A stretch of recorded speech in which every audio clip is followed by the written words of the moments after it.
स्वामी विवेकानंद जी ने कहा है कि एकाग्रता सफलता की चाबी है। जब आप अपनी पूरी ऊर्जा को एक दिशा में लगाते हैं तब असंभव भी संभव हो जाता है। दोस्तों, आगे स्वामी जी के 3 कहानियों में हम देखेंगे कि सभी जगह से ध्यान हटाकर कैसे एक काम में लगाया जाता है। पहली कहानी। स्वामी जी एक पार्क में आराम कर रहे थे। वहां उन्होंने एक लड़की को देखा जो एक खाली पेज पर कठिन श्लोक लिखने की कोशिश कर रहा था, लेकिन गलतियों के कारण बार बार पेज फाड़ रहा था और हर बार नए पेज से शुरू कर रहा था। कुछ समय बाद लड़के का ध्यान स्वामी जी पर गया तो लड़का तुरंत उनके पास गया और प्रणाम करके कहा, स्वामी जी, मैं पिछले 3 घंटे से इस श्लोक को सही से लिखने की कोशिश कर रहा हूँ, लेकिन हर बार कोई ना कोई गलती हो जाता है जिससे मुझे शुरू से शुरुआत करनी पड़ती है। मुझे समझ नहीं आ रहा है कि मैं क्यों नहीं लिख पा रहा हूँ। स्वामी जी मुस्कुराए और बोले, बेटा, केवल फोकस की कमी के कारण ऐसा हो रहा है, क्योंकि एक साधारण इंसान अपनी ज़्यादातर ऊर्जा बेकार की बातों और आदतों में लगा देता है, इसलिए लगातार मन भटकता है। ध्यान से काम करने का मतलब है अपनी पूरी ऊर्जा एक जगह पर लगा देना, और जब बार बार तुम ऐसा करोगे तो मन इसके लिए तैयार हो जाएगा और फिर गलती नहीं दोहराओगे। लड़के ने पूछा, स्वामी जी, अगर मन बार बार भटक रहा हो तो मैं एक काम में ध्यान कैसे लगाऊं? स्वामी जी ने पूछा, तुम लिखते समय जरूर किसी व्यक्ति या घटना के बारे में सोच रहे हो। लड़के ने कहा, हाँ गुरुजी, आज छुट्टी के दिन सबको बाहर खेलने का समय मिलता है, लेकिन मुझे ये काम पूरा करना है, शायद इसीलिए मैं ठीक से फोकस नहीं कर पा रहा हूँ। स्वामी जी ने कहा, ठीक है, अब इन सरल तरीकों को समझो, फिर तुम अपने काम को मन लगाकर कर सकोगे। लगातार गहरी सांस लो।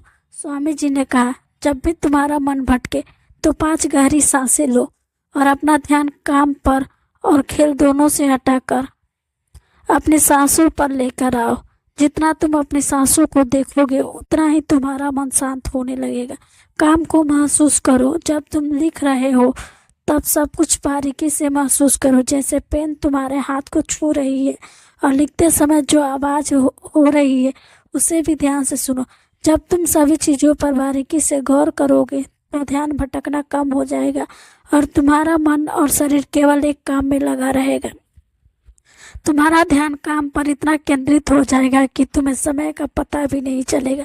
जब लड़के ने स्वामी जी की बात मानी और गहरी सांसें लेते हुए फिर से लिखना शुरू किया तो उसने पाया कि अब उसकी गलतियां कम हो रही थी और उसका काम भी जल्दी पूरा हो गया।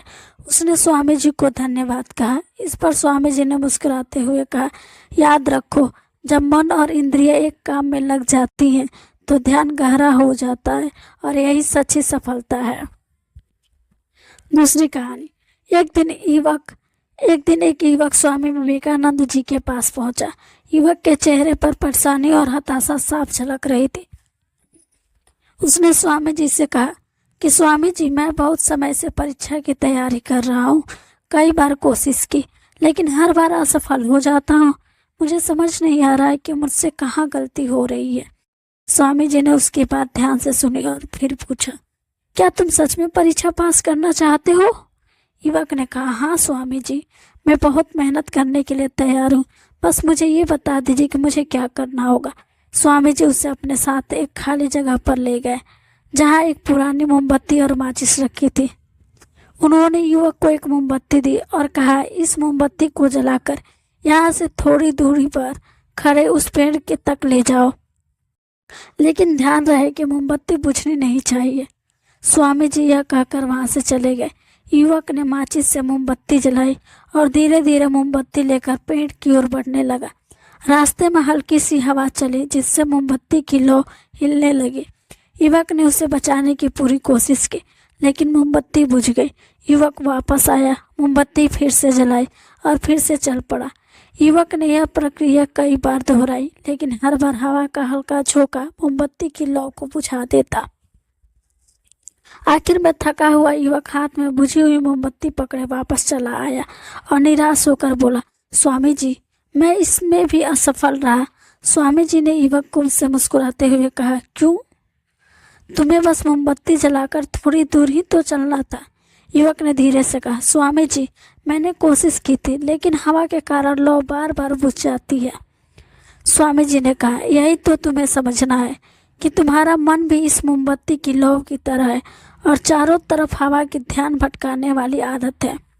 जब तक तुम इन आदतों को वश में नहीं करोगे, तब तक ध्यान की लौ बुझती रहेगी। ऐसे ही जब तक तुम अपने लक्ष्य पर पूरी तरह ध्यान केंद्रित नहीं होंगे, तब तक तुम अपनी मंजिल तक नहीं पहुंच पाओगे। इसीलिए मन को एकाग्र करो और जो काम करो उसमें पूरी तरह डूब जाओ। तुम्हारे प्रयास जरूर सफल होंगे। और याद रखो, सभी तरह के ज्ञान का मूल तत्व ध्यान है। इसलिए कुछ भी करने के लिए तुम्हें एक जगह ध्यान लगाना तो सीखना ही होगा। तुम जैसी आदत डालोगे वैसा ही मन होता जाएगा। इसीलिए छोटे से छोटा काम भी ध्यान लगाकर करो। ऐसा करने से मन का स्वभाव बदल जाएगा, फिर तुम्हें सफलता जरूर मिलेगी। तीसरी कहानी। एक युवक ने स्वामी जी से पूछा कि मन में आ रहे विचारों को कैसे छोड़ते हैं। स्वामी जी ने युवक से कहा, बताऊंगा, लेकिन उससे पहले तुमको एक परीक्षा देनी है। फिर एक गिलास पानी को पूरा भरकर स्वामी जी ने युवक के हाथ में पकड़ा दिया और कहा, पानी की एक बूंद गिराए बिना इसे पकड़कर खड़े रहो। युवक ने कहा, यह तो आसान है, और गिलास संभाल लिया। शुरू में सब ठीक था, लेकिन थोड़ी देर बाद ही उसके मन में संदेह उठने लगे। इससे क्या फर्क पड़ेगा? आखिर कितनी देर तक मुझे ऐसे पकड़ के रहना होगा? जैसे जैसे ये विचार आने लगे, उसका ध्यान भटकने लगा और गिलास से पानी छलकने लगा। अंत में स्वामी जी ने कहा, बेटा, जब तक तुम्हारा मन शांत था तब तक पानी नहीं गिरा, लेकिन जैसे ही तुम्हारे मन में विचार आने लगे तो पानी बाहर गिरने लगा। उन्होंने आगे समझाया, जैसे गर्म लोहे पर हथौड़े की चोट उसे नया रूप देती है, वैसे ही तुम्हारे विचार व्यक्तित्व की ओर मन को आकार देते हैं। तुम्हारा मन भी गिलास में पानी की तरह है, जिससे आसानी से विचलित किया जा सकता है। अगर तुम पानी यानी मन को स्थिर रखना चाहते हो, तो पहले सभी विचारों को स्थिर करना सीखना होगा। अब तुम एक काम करो, इस गिलास को फिर से पकड़ो और अपना ध्यान अपनी सांसों पर ले आओ। अपनी सांसों को पेट और सीने में आते जाते महसूस करो। हाथ में होने वाले दर्द और असहजता को जाने दो। मन में जो विचार आ रहे हैं उन्हें बहने दो। खुद को याद दिलाओ कि तुम विचार नहीं हो, बल्कि उन्हें दूर से देखने वाले इंसान हो। ऐसा याद रखने से विचार आकर चले जाएंगे, लेकिन मन को विचलित नहीं कर पाएंगे। थोड़ी देर तक युवक ने इस अभ्यास को जारी रखा और गिलास से एक भी बूंद गिराए बिना खड़ा रहा। स्वामी जी ने कहा, इस तरह ध्यान से अभ्यास करते रहो। धीरे धीरे तुम्हारा मन शांत होने लगेगा और तब कोई भी कठिन काम करना तुम्हारे लिए स्वाभाविक हो जाएगा। इसके बाद वो युवक स्वामी जी को धन्यवाद कहकर घर लौट गया।